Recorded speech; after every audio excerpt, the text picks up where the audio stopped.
Preliminary information, this is fluid, subject to change, but what we know right now, again, this is subject to change as we get more information. We've got officers both at the hospital and on the scene.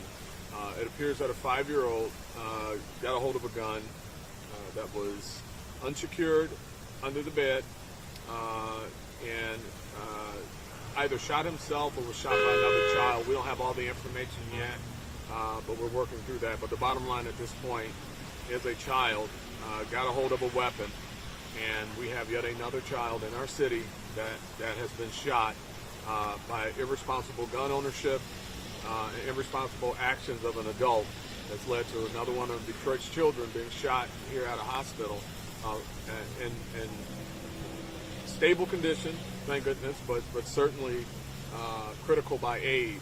Once the child is stabilized, it's going to be transported to another hospital to be treated. With that, I'll take any questions. This, I wouldn't say an epidemic or something, but I mean, this is repeated. How many have we had this year alone already? Yeah, I don't have the numbers of how many we've had, but we've had too many. And you know, at this point, you know, we can't tiptoe around this.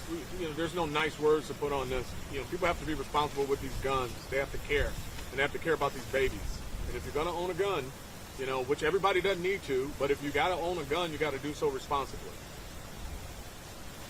This should, you know, we got to get tired of it. We got to have enough, and I've had enough, and you know, we got to care about the babies, and we can't make people care, but we should care about our babies.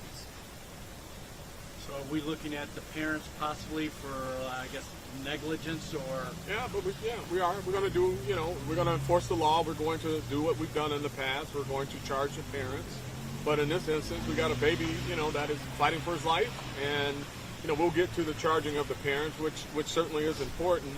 But, you know, in this instance, we've got a senior who was home with the child. So, you know, what's really the value add there, you know, to send a message there? We got to make sure the baby's okay and make sure that the mom or the parent is there to help the baby recover. And then certainly charging them will be something that we look at. But, you know, the most important part of this is not necessarily charging the parent, which is likely to happen or most likely to happen.